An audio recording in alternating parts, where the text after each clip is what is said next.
E na semana que vem, a gente vai falar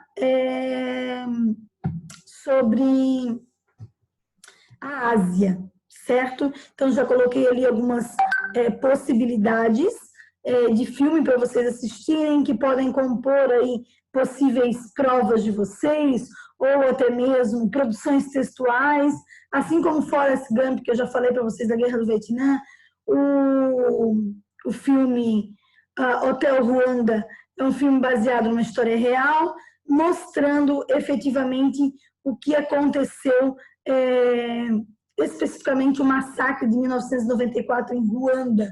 Para quem já foi meu aluno no 9º ano, a gente fez um trabalho sobre esse filme, deveria assistir esse filme e tudo mais, para contextualizar o país ruandês e todas as questões que estavam acontecendo em Ruanda. Então, vale muito a pena assistir esse filme, porque vocês vão ter uma noção geral do que foi esse massacre, da não participação da Europa, que lavou as mãos frente à situação que estava acontecendo, o conflito interno, que era um conflito entre as etnias. Então, é muito interessante, vale muito a pena. E o Invictus, que eu coloquei ali também como opção para vocês estarem assistindo, é um filme até um tanto que mais leve, também é baseado em história real, o Invictus, né? Mas é uma história mais leve que fala sobre o rugby, né? O rugby, assim como tem o futebol americano nos Estados Unidos, é o rugby na África. Então, para eles é muito importante, e ele mostra a trajetória de uma das lideranças da África do Sul, que é o Nelson Mandela, quando ele assume o poder, quando ele se torna presidente da África do Sul, e aí o trabalho de alinhamento, ou seja, o trabalho para desconstruir, na verdade, essa questão toda a questão do preconceito. Então, vale muito a pena, é muito interessante também assistir o filme Invictus. Eu coloquei o poema ali para vocês, porque o filme está baseado, o nome do filme, num poema que chama-se Invictus, um poema do século XIX, que inspirou Nelson Mandela durante os 27 anos que ficou preso. Ele lia muito, mas esse era o poema dele de cabeceira, né? Diz assim, né? Da noite escura que me cobre, como uma cova de lado a lado. Agradeço a todos os deuses, a minha alma invencível. Nas garras ardis das circunstâncias, não titubeei e sequer chorei. Sob os golpes do infortúnio, minha cabeça sangra, ainda erguida. Além deste vale de ira e lágrimas, assoma-se o horror das sombras, e apesar dos anos ameaçadores, encontram-me sempre destemido. Não importa quão estreita a passagem, quantas punições ainda sofrerei. Sou o senhor do meu destino e o condutor da minha alma. Né? Esse poema aqui é belíssimo, né? É uma das traduções, tem outras traduções, né? Mas a base é a mesma, né? Sou mestre do meu destino, sou o capitão da minha alma, né? Ou seja, ele não deixou se abater após 27 anos preso e acabou se tornando o primeiro presidente negro da África do Sul. O nosso tema, então, desta aula está lá na página, começa lá na página 15 da apostila, tá? Descolonização da Ásia e da África, certo? Então, descolonização, né? Descolonizar. Tá? O que seria isso? Nós temos, a gente tem que, para trabalhar a descolonização, nós temos que voltar um pouquinho no tempo e lembrar que, a partir do século XV e XVI, nós temos as grandes navegações e o período de exploração e colonização de países africanos e, inclusive, da América. Então, as grandes navegações inauguram o que nós chamamos de globalização, inauguram o domínio dos países europeus aos países africanos, asiáticos e americanos. Obviamente que com a Ásia havia uma questão comercial muito forte, que é o comércio das especiarias, como deveria fazer o périplo africano, né? Contornar o continente africano. Ali na África já se descobriu novas possibilidades, inúmeros minérios, né? Para poder explorar, além dos minérios, um novo mercado que estava se abrindo, que é o comércio de escravos, certo? E então abre-se o leque aí de possibilidade. A partir do século XV, então, tem essa exploração. O que vai acontecer? No século XVIII, nós vamos ter a Revolução Industrial da Inglaterra, 1750. Então, a Inglaterra precisa de mão de obra-prima, mão de obra barata, matéria-prima e mercado consumidor. Ela precisa desses três fatores para conseguir se constituir, para conseguir se construir como um mercado grande e potencial de se desenvolver. Portanto, nessa necessidade de matéria-prima, mercado consumidor, né, e mão de obra barata, vai se inaugurando um novo tempo e explorando também outros territórios, além da própria Europa. No século XIX, a Europa vai se tornar, aí, principalmente a Inglaterra, o país mais poderoso do mundo. E aí nós inauguramos o que chamamos de imperialismo, tá? Então, o imperialismo, o conceito de imperialismo, que é uma das motivações da Primeira Guerra Mundial, é a disputa por mercado consumidor, mão de obra barata, tá? E matéria-prima. Então, essa disputa territorial vai fazer com que se ecloda a Primeira Guerra Mundial no início do século XX. São as disputas imperialistas. E, mediante isso, os países mais explorados, os continentes mais explorados, são a África e a Ásia. Muito bem, acontece a Primeira Guerra Mundial, os países europeus ficam destruídos, se reconstrói, a ideia imperialista continua, a ideia de expansão territorial continua, ocorre a Segunda Guerra Mundial. Novamente, os países europeus estão destruídos. E ao mesmo tempo, paralelamente a essa destruição europeia, o que vai acontecer? Esses países que eram dominados pelos europeus começam a se movimentar para conseguir se emancipar, para conseguir se livrar da Europa. Então, a descolonização nada mais é do que o movimento dos países africanos e asiáticos na busca uma busca incessante por emancipação política, ou seja, se livrar dos países europeus, aproveitando o momento que se estava vivenciando, ou seja, aproveitando também que os países europeus estavam com problemas econômicos, ou seja, um pós-guerra faz com que os países europeus tenham que se preocupar com outras situações, que é com a população interna, com a ideia de se reconstruir, ou seja, ele não consegue dar conta da sua reconstrução e, ao mesmo tempo, está efetivamente dando conta das suas colônias ou dominando suas possessões. Ele não consegue fazer isso. E aí isso é um motivo, é um estopim para que esses países comecem a lutar por sua emancipação política. Claro que a Europa, os países europeus, não querem perder. Ou seja, vão ser movimentos que vão gerar conflitos, vão gerar guerra civil, né? São movimentos que, da maneira geral, não se dão de forma pacífica, apesar dos africanos e asiáticos aproveitarem um momento de desequilíbrio europeu, um momento em que a Europa está caminhando devagar porque está se reconstruindo, apesar de todas essas circunstâncias, isso não vai se dar de forma pacífica, ou seja, eles não vão aceitar, ai que legal, vou perder as minhas terras na África ou na Ásia, né? Então isso vai se dar de forma um tanto que violenta, principalmente nos países africanos, asiáticos também, mas na África a violência ainda se dá de forma mais incisiva, tá? Então, nós vamos ter o enfraquecimento dos grupos europeus e, com o enfraquecimento dos grupos europeus, nós vamos ter um fortalecimento de ideias nacionalistas. dentro dos países africanos e asiáticos. Vai se desenvolver a ideia de nacionalismo. Eu pertenço a esse país, então vou lutar para que ele consiga se tornar emancipado e se livre dos países europeus. E algo bem interessante é que os colonizadores, eles fomentavam, eles incentivavam os jovens da classe alta a estudarem nas suas metrópoles. Então, não importa a colônia, né? Havia um incentivo muito grande por parte da metrópole para que os filhos de quem estava no poder, efetivamente, estudassem na Europa.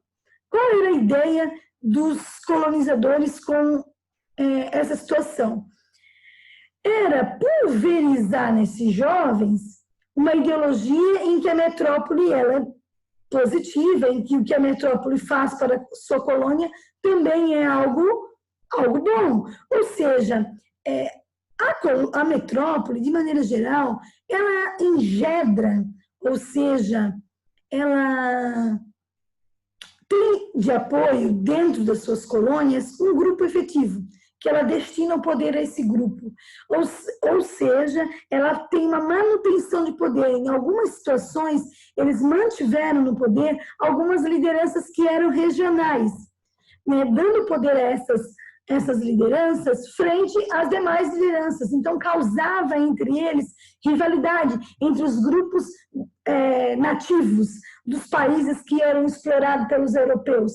Os europeus não estão interessados na África do Sul. O que eles fazem? Eles dão poder para grupos específicos. Claro, grupos brancos, mas tem uma relação direta, esses grupos têm uma relação direta com a metrópole, tem um discurso da metrópole.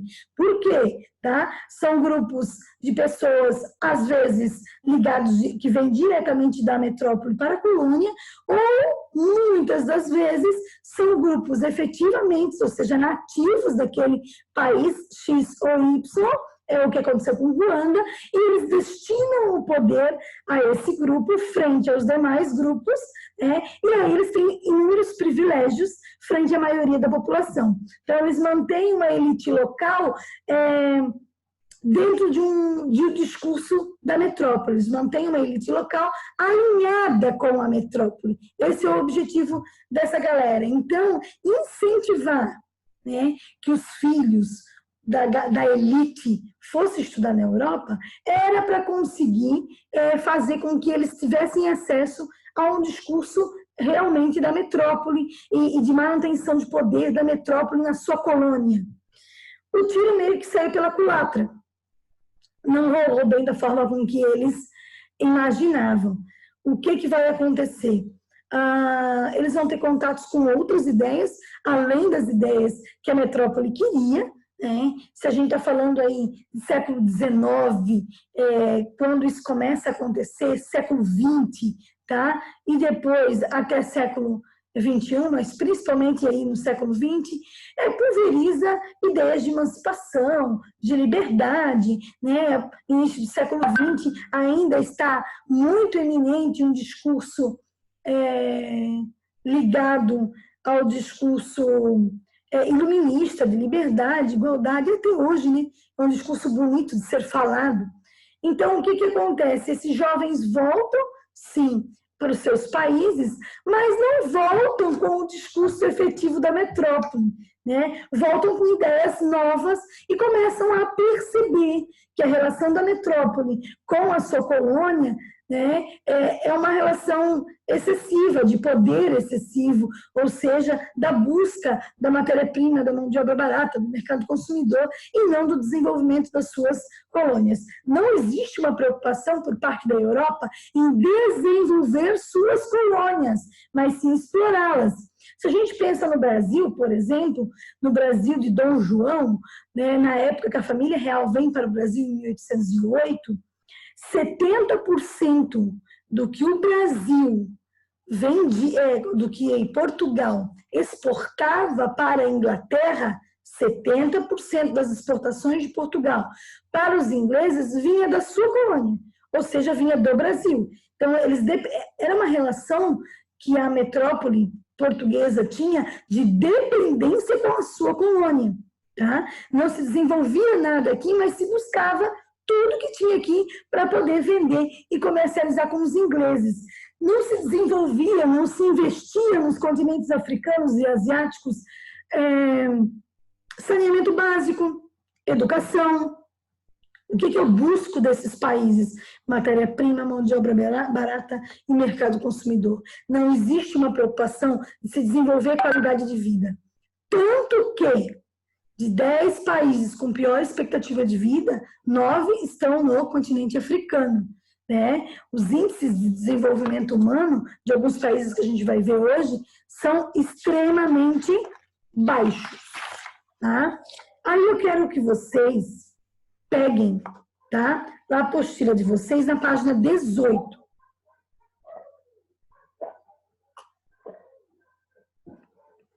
Bora lá, apostila na página 18. Lá na apostila, na página 18, tem um texto, tá na página 18, Interpretando Documentos, do Sartre, tá? Do filósofo Sartre. Ele é um filósofo extremamente importante, tá? Ele faz um questionamento bem interessante, tá? Eu vou ler só uma parte aqui, só para a gente poder entender o posicionamento dele. No segundo parágrafo ali, a partir tem 1961, escutai. Não percamos tempo com litanias, ou seja, com ladainhas, né? Estareis ou mimetismos nauseabundos. Deixemos essa Europa que não cessa de falar do homem enquanto o massacra. Olha só, deixemos essa Europa que não cessa de falar do homem enquanto o massacra por toda parte onde o encontra.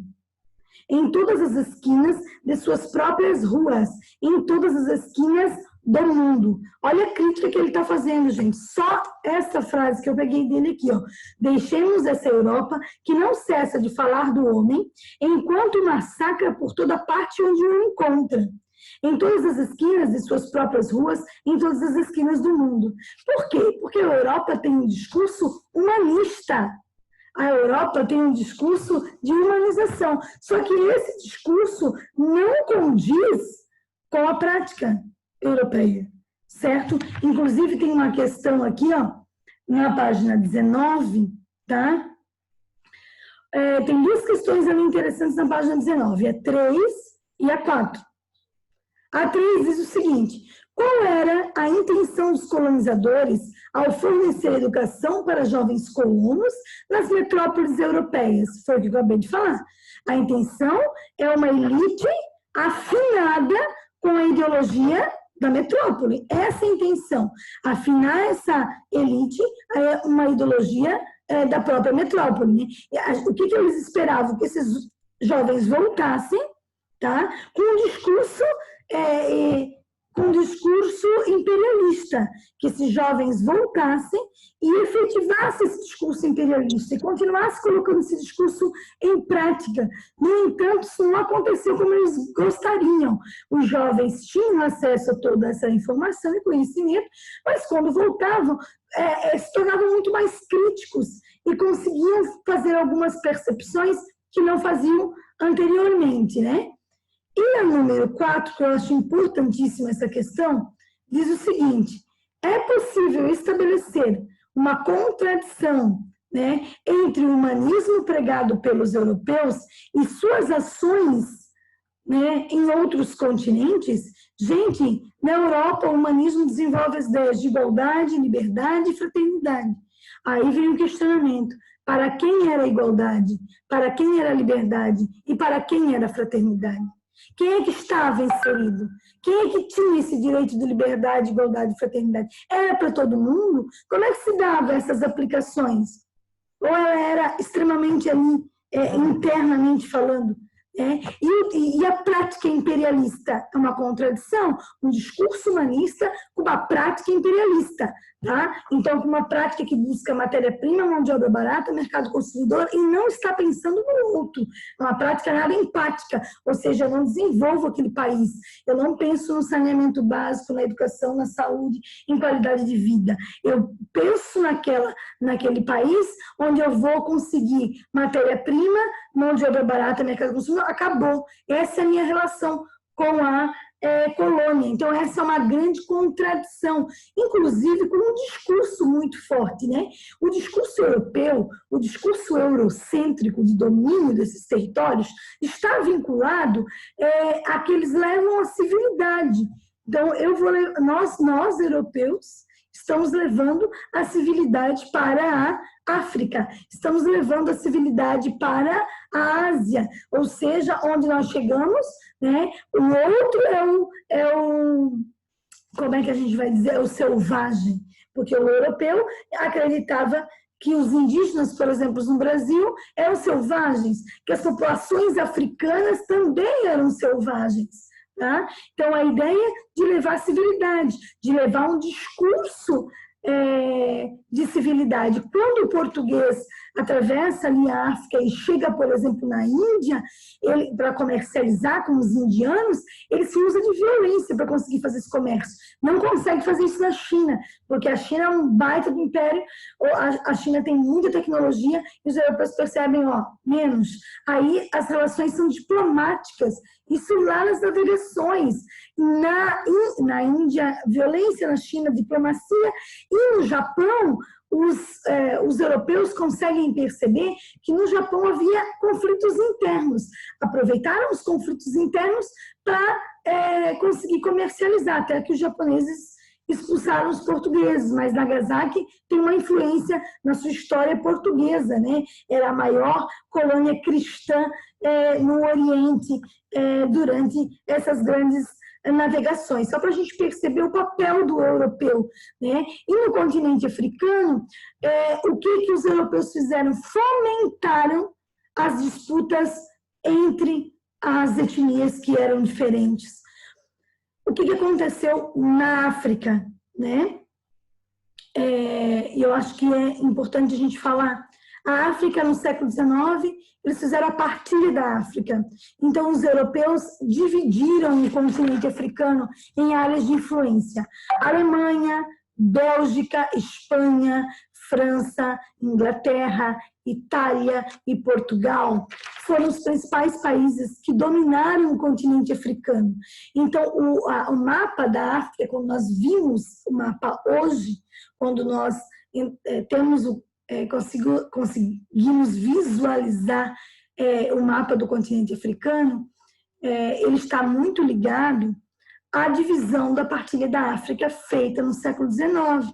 Então, não houve respeito algum pelas etnias que eram diferentes dentro desse continente. Simplesmente os europeus entraram numa conferência, dividiram o continente africano, cada um ficou com um pedaço, e ali eles fizeram essa divisão. Tá? Não importa se tinham tribos rivais ou não.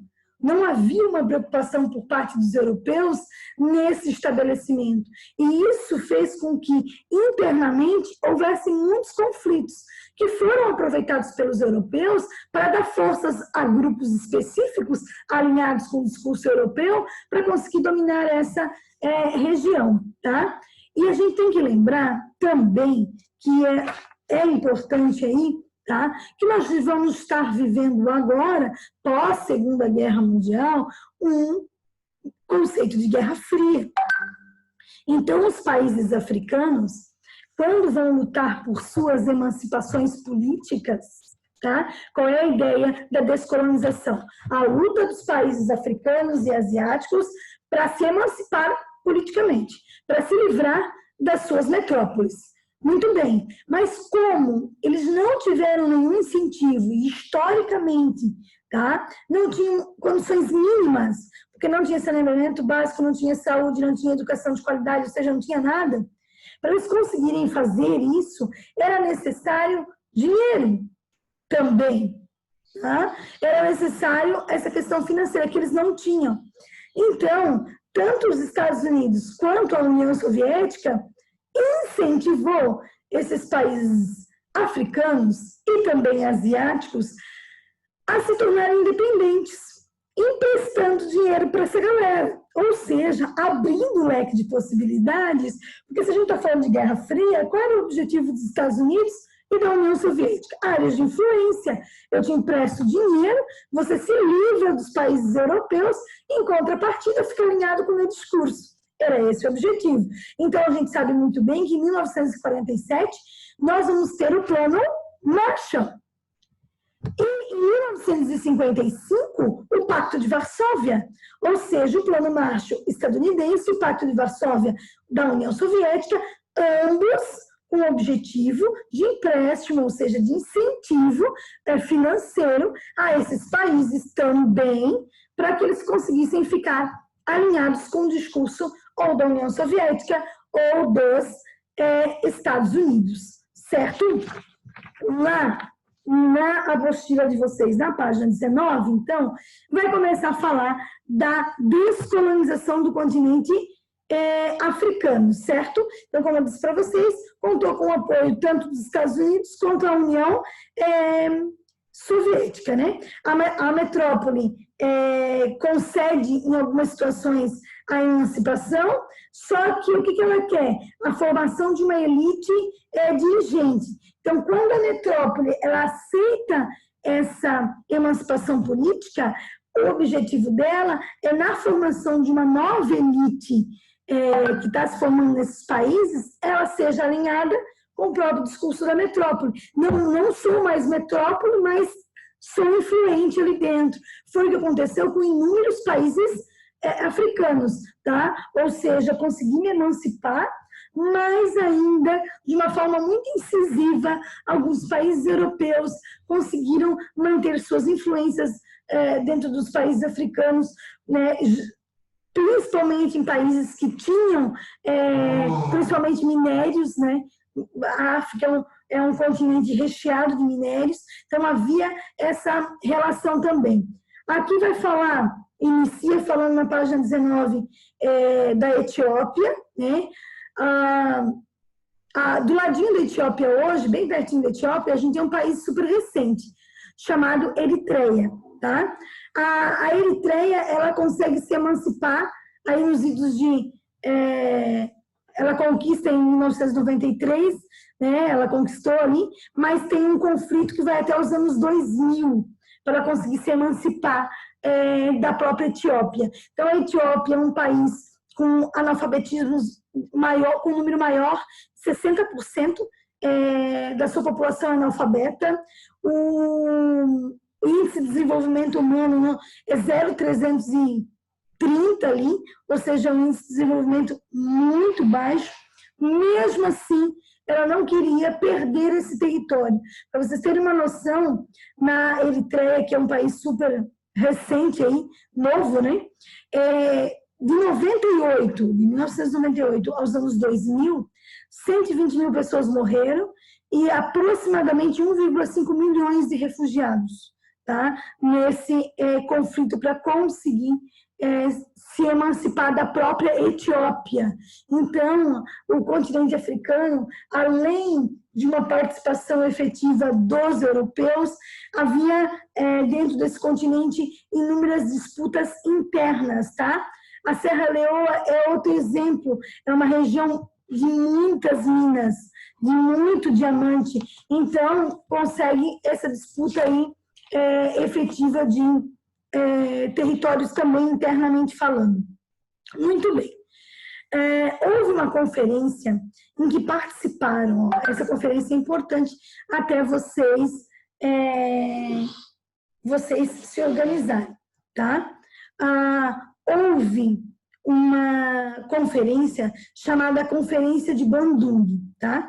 Essa conferência, ela aconteceu na Indonésia, tá? Em 1955, e qual era o objetivo dessa conferência? Ela reuniu somente países africanos e países asiáticos. asiáticos, certo? Não participou ninguém da Europa, não participou ninguém da América, tá? Só países africanos e asiáticos.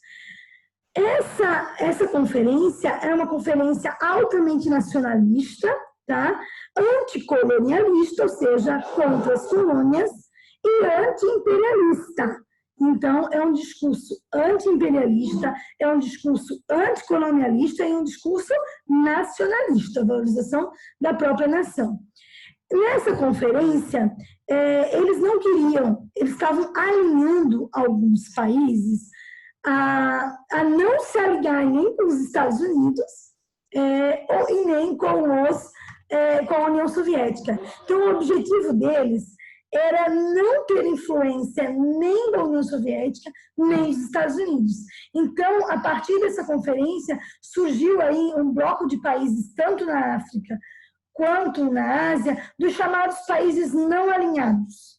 Ou seja, que não queriam o dinheiro nem dos Estados Unidos e nem da União Soviética, que não queriam ser influenciados nem pelos Estados Unidos, nem pela União Soviética, certo?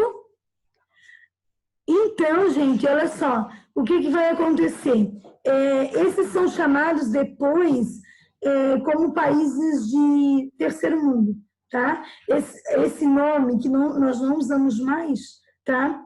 Países de terceiro mundo, foi utilizado aqui nesse contexto da Guerra Fria. São os países não alinhados, são os países que não recebiam dinheiro nem dos Estados Unidos, nem da União Soviética. Ou seja, são países que tinham problemas financeiros. Por quê? Se são países que sofreram com a colonização, se são países que não tinham investimento em saúde, educação, saneamento básico nas questões mínimas, tá? E agora não estão alinhados nem com os Estados Unidos, nem com a União Soviética, ou seja, também não vão receber dinheiro nem dos Estados Unidos, nem da União Soviética, são países que vão enfrentar inúmeros problemas financeiros, problemas ligados à saúde, a questões básicas, né? E aí são chamados de países de terceiro mundo, tá? Hoje não usamos mais esse conceito, mas, no entanto, era usado durante esse período histórico. Eu, quando estava lá no ensino fundamental, ainda estudei os países de terceiro mundo. Depois, a gente sabe que dentro da historiografia, dentro das pesquisas, com o passar do tempo, também vamos sofrendo alterações, né, conceituais. Então, hoje não usamos mais os países de terceiro mundo. Muito bem. Até aqui entenderam, gente? Meu povo? Sim. Tudo tranquilo? Sim, entrou. Tá bom. Tudo. Tudo bom. Tudo.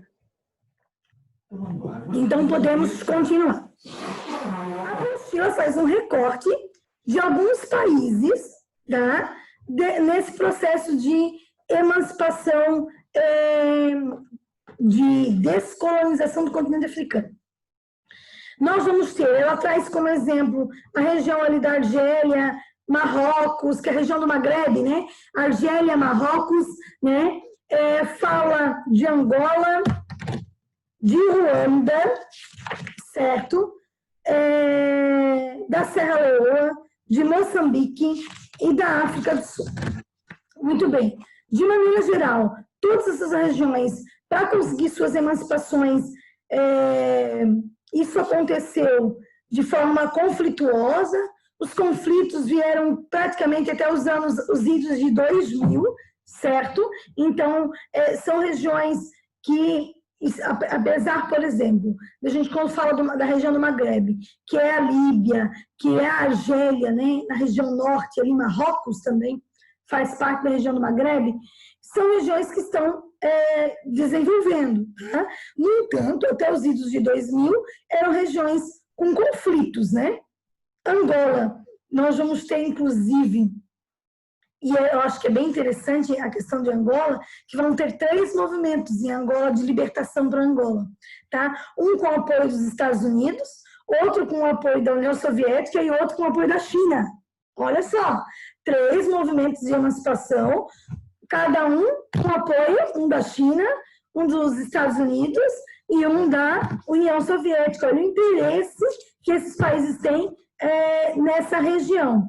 Galera, é o seguinte, vai cair aqui, mas vocês fiquem comigo, porque eu vou mandar outro link, porque eu quero terminar de explicar sobre o continente africano, certo? Então, não me abandonem, estamos em 11 pessoas, vamos continuar com as 11, certo? Eu vou só desligar aqui porque falta um minuto e vou mandar outro link. Fiquem comigo.